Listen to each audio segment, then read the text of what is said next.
దేవునికి స్తోత్రం. మీ అందరికీ నా వందనాలు. ఈ ఉదయకాలం ముందు మీరు బాగున్నారని నేను నమ్ముచున్నాను. ప్రతిదినము ఈ విధముగా మనం కలుసుకున్నటకు దేవుడిచ్చిన కృపను బట్టి దేవునికి వేలాది వేల స్తోత్రములు చెల్లిస్తున్నాను. దేవునికి స్తోత్రం. ఈ ఉదయకాలం ముందు మన ధ్యాన వాక్యం 143వ కీర్తన 4వ వచనం. కావున నా ఆత్మ నాలో కృంగి ఉన్నది, నాలో నా హృదయము విస్మయముందెను. దేవుని బిడ్డలారా, దావీదు జీవితంలో ఎన్నో ఒడిదుడుకులు ఉన్నాయి. కుటుంబంలో, బిడ్డల మధ్యలో, అలాగే రాజ్యములో, అలాగే తన ఆత్మీయ జీవితం ఎంతో జాగ్రత్తగా కాపాడుకుంటూ తన వ్యక్తిగత జీవితంలో దేవునితో మాట్లాడుకోవడంలో చాలా విలువైనటువంటి ప్రాధాన్యత ఆయన ఇస్తూ దేవునికి తన జీవితాన్ని చెప్పుకుంటున్నాడు. కావున నా ఆత్మ, తన ఆత్మ గురించి చెప్పుకుంటున్నాడు. కావున నా ఆత్మ నాలో కృంగి ఉన్నది. దేవుని బిడ్డలారా, ఈ ప్రాణాత్మ దేహములు ఒక్కొక్కసారి మన జీవితంలో మన పరిస్థితులను బట్టి కృంగిపోతాయి. ఏ పరిస్థితుల్లో దావీదు ఈ మాట అన్నాడు అంటే, దావీదు దేవునికి ప్రార్థన చేస్తున్నాడు. దావీదు దేవునికి విన్నపములు తెలియజేస్తున్నాడు.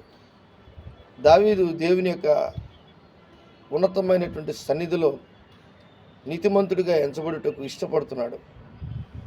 అంత మాత్రమే కాదు, శత్రువులు నన్ను తరుముచున్నారు, వారు నా ప్రాణమును నేల పడగొట్టుచున్నారు.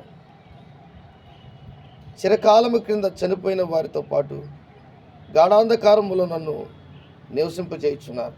అంటే ఎప్పుడో చనిపోయినటువంటి వారితో నన్ను కూడా ఇప్పుడు కలిపేయాలని, వారితో సమానులుగా చేయాలని నా శత్రువులు నన్ను తరుముచున్నారు. దేవుని బిడ్డలారా, ఇది ఎంతో భయంకరమైనటువంటి పరిస్థితుల్లో దావీదు ఈ ప్రార్థన చేస్తున్నాడు. కాబట్టి ఈరోజు మన జీవితాల్లో కూడా సమస్యలు, మనకున్నటువంటి పరిస్థితులను బట్టి మనం చాలాసార్లు కృంగిపోతాం. ఈరోజు దేవుని వాక్యము నీ ఆత్మకి, నీ శరీరమునకు, నీ ప్రాణమునకు ఆయన సేద తీర్చు దేవుడు అంటున్నాడు.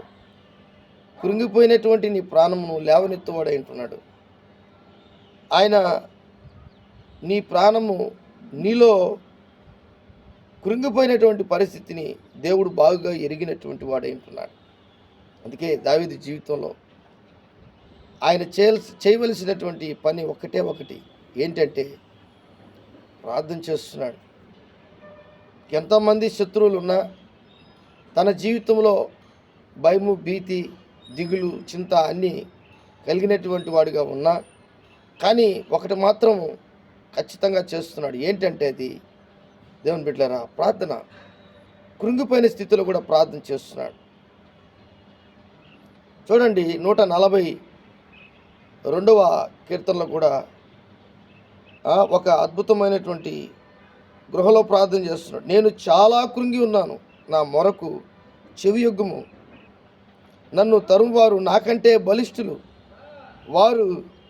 వారి చేతుల నుండి నన్ను విడిపింపము.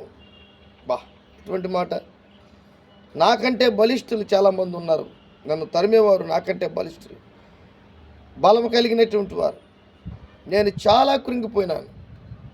కాబట్టి ఈరోజు నీ సమస్య చాలా గొప్పదిగా ఉందా? నీలో ఉన్నటువంటి బలహీనత చాలా గొప్పదిగా ఉందా? భయపడొద్దండి, దిగులు పడొద్దండి. సమస్తము చేయగలిగినటువంటి దేవుడు ఆయన నీకు కాపరి ఉన్నాడు. ఆయన నీ జీవితంలో అద్భుతాలు, ఆశ్చర్యకార్యాలు చేసే దేవుడు అంటున్నాడు.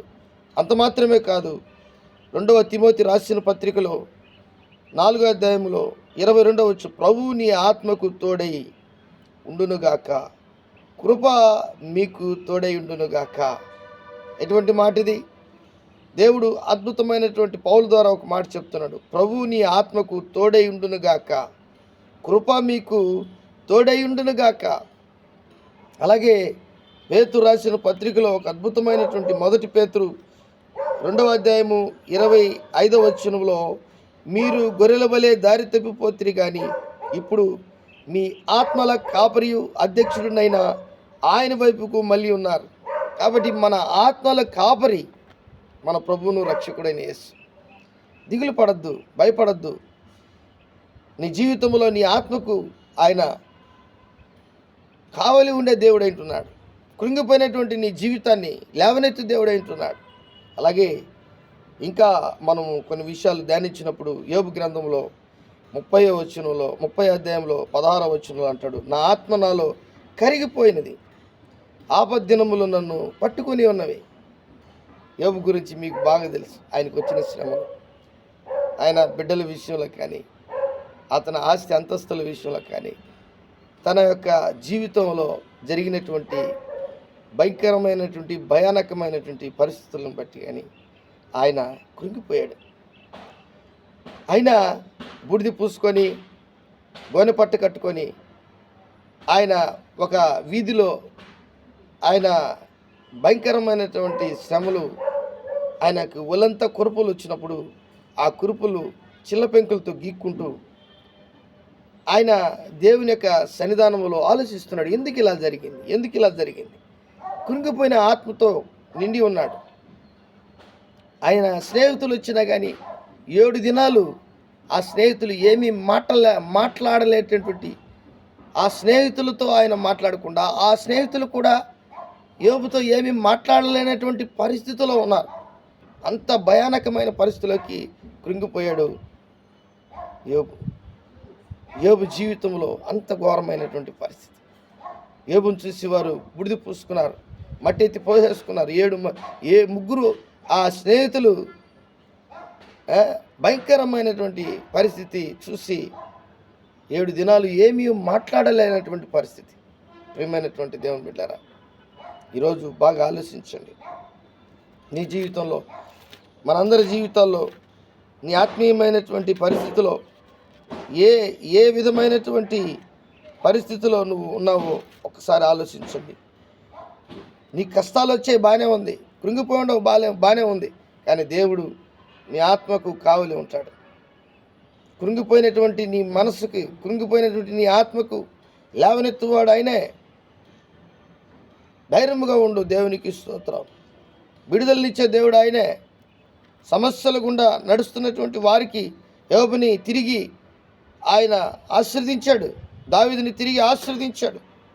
అలాగే ఇర్మియా గ్రంథము ఆ గ్రంథకర్త ఆ ఇర్మియాకి భయంకరమైన కష్టాలు వచ్చాయి.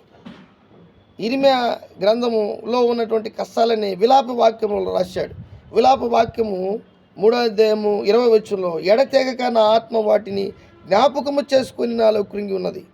అది నీకింకను జ్ఞాపకం ఉన్నది కదా. అంటే దేవుడు తన జీవితంలో ఏదైతే అనుమతించాడో వాటిని జ్ఞాపకం చేసుకొని, ఇశ్రాయేలులందరినీ కూడా బబులోను రాజ్యములో ఉన్నటువంటి వారు రాజు తీసుకొని వెళ్ళిపోయారు.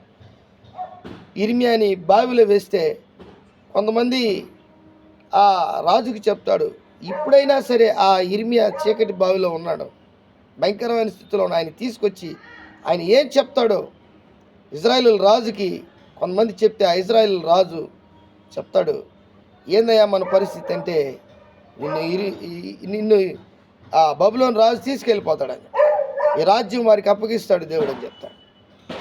అలాంటి పరిస్థితుల్లో, కృంగినటువంటి పరిస్థితుల్లో, ఎడతెగక నా ఆత్మ వాటిని జ్ఞాపకము చేసుకొని నాలో కృంగి ఉన్నది. అది నీకింకనూ జ్ఞాపకము ఉన్నది కదా. ఏమని బిడ్డలారా, నీ కష్టాలు నీకు జ్ఞాపకం వస్తున్నాయా? నీ శ్రమలు నీకు జ్ఞాపకం వస్తున్నాయా? నీ ఇబ్బందులు నీకు జ్ఞాపకంకి వస్తున్నాయా? భయపడద్దు. దేవుడు నీ ఆత్మకు కావలి ఉంటాడు. రోమీయులకు రాసిన పత్రికలో ఒక మాట మనం చదువుకొని ముగించుకుందాం. అద్భుతమైనటువంటి మాట. ఆయన ఈ లోకంలో యేసుక్రీస్తు అద్భుతమైనటువంటి మాట చెప్పాడు. రోమా 8:27, మరియు హృదయములను పరిశోధించువాడు ఆత్మ యొక్క మనస్సు ఏదో ఎరుగును. నీ ఆత్మ కృంగిపోయిందా? నీ ఆత్మ దిగులు పడిపోయిందా? నీ ఆత్మ వేదనతో ఉందా? నీ ఆత్మ ఏ పని చేయలేక నీవు ఒక దగ్గర నిలబడిపోయినావా? అయితే పర్వాలేదు. ఏలయనగా ఆయన దేవుని చిత్త ప్రకారం పరిశుద్ధుల కొరకు విజ్ఞాపనము చేయుచున్నాడు. 26వ వచనం, అటువలే ఆత్మయు మన బలహీనతలు చూసి సహాయము చేయుచున్నాడు. దేవుని ఆత్మ, నీ ఆత్మ కృంగిపోయింది, నా ఆత్మ కృంగిపోయిందని దేవుని ఆత్మ మన బలహీనతలు చూచి మనకు సహాయం చేస్తాడు. దేవుడి వాక్యాన్ని దీవించి ఆశీర్వదించునుగాక. Amen, amen, amen.